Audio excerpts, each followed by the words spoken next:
Hello, everybody. Thank you for having me here for presenting this. I have an advantage of presenting now because much has been talked about, not only about HS, the pathogenesis, the treatment protocols. I like to specially mention Dr. Kirby, Dr. Lavi, Dr. Lowe's, and Dr. Robert's presentation in terms of the quotations which they used, like yes and, opportunities, combinations, neutrophils, long-term treatment plans, and of course, giving hope to patient. I work at McMaster. This is our team. I'm presenting on behalf of my team. I don't have any conflicts of interest to declare. This is a retrospective study which we did. We had been treating patients of HS with different treatment modalities, and when we looked into the data, what we have, so we found something in regards to Dapsone, the oral treatment of Dapsone.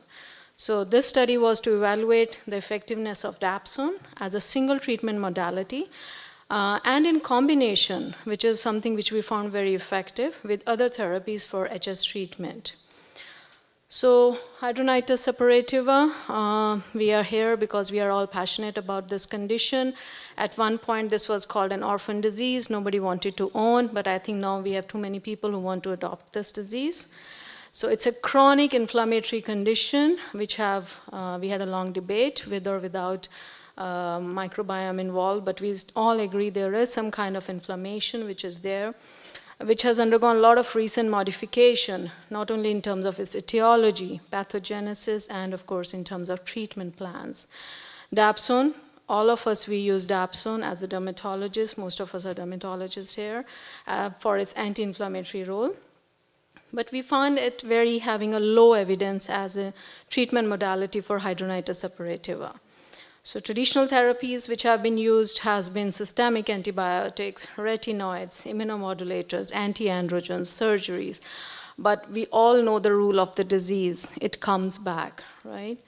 So what is Dapsone? We just learned about Dapsone, just one presentation before me. Dapsone was invented in 1937. We have been using it for a very limited antimicrobial role. But without any blinking of eye, we use it for a lot of our good inflammatory conditions like dermatitis herpetiformis to name.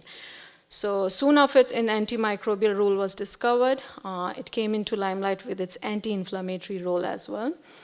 So we know about pharmacology, about neutrophils, chemotaxis, and other procedures. I'm not going to discuss that.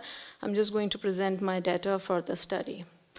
It's still quite new. We are still collecting data. The last time I checked, we had 83 patients of HS, but this is the one when we submitted the abstract, so I'm sticking to the one which was with abstract. So at that moment, we had 59 patients in total, which were identified between 2010 and 2017 at McMaster. Patients received same intervention at same time. It's an unbiased study. These patients were the ones which were given a diagnosis of hidradenitis suppurativa. And so what we compared in the charts, when we reviewed the charts, we compared for each patient's early staging pre and post. I'm not going to present any physician global or any HiSCR scorings right now. We are not going to discuss that. We are still working on it. In terms of demographics, as I told, 59 patients were there of hidradenitis suppurativa, which were identified. For gender, we have spoken since morning. There have been different stats, and we agree with that. Female population was more in terms of male, not typically three times, but little more than certainly again. Age-wise, post-pubertal, so most of the patients were in third decade of life. Why there is variation in terms of minimum age of 16, we understand, but 72 was the age when actually the lady was given a diagnosis of hidradenitis suppurativa. So that was the criteria of when were they given the diagnosis of HS, not since when they were suffering. Therapies. So these were the different therapies which we followed with the patients. Out of that, 7 patients were on monotherapy of adalimumab. 1 patient was on Dapsone and isotretinoin. 22 patients were on Dapsone monotherapy. 16 were on combination therapy, Dapsone and adalimumab, and 13 were the other patients.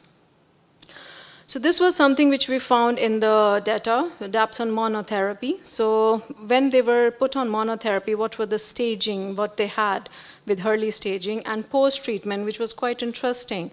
So we had 8 patients in stage 3, 5 in stage 1, and rest in stage 2. And in post-treatment, we found that 8 patients were in stage 1, and 1 patient continued to be in stage 3. This was data after 6 months of treatment modality. And this was Dapsone and adalimumab, again, pre and post. So adalimumab was put on board because of moderate to severe disease. So 13 patients were with stage 3. And post-treatment after 6 months of combination therapy, so 6 patients were in stage 1, 2 continue to be in stage 3. There are other criteria which we are looking into treatments, like the other treatments, surgeries, incisions, drainage, but we are not presenting that right now. We are still working on that data. This was the overall trend which we found with the patients on Dapsone, with or without adalimumab. So this was the overall trend for all the patients from staging. It was quite impressive. So what was the results? I'm just going to present side by side, Dapsone and adalimumab, right? So what did we learn from this? That the results, they do show that there is significant effect of Dapsone as a single therapy, but we as a team, we also feel the combination therapy is something which we can look for in terms of helping the patients with hidradenitis. As they come to the tertiary center, they have heard all the stories about different treatment modalities. And when they come, they have an inkling of what we are going to say. And yes, and we can help them by giving them a little more hope by using this therapy. So Dapsone can be harnessed as an important contributor to the disease treatment protocol.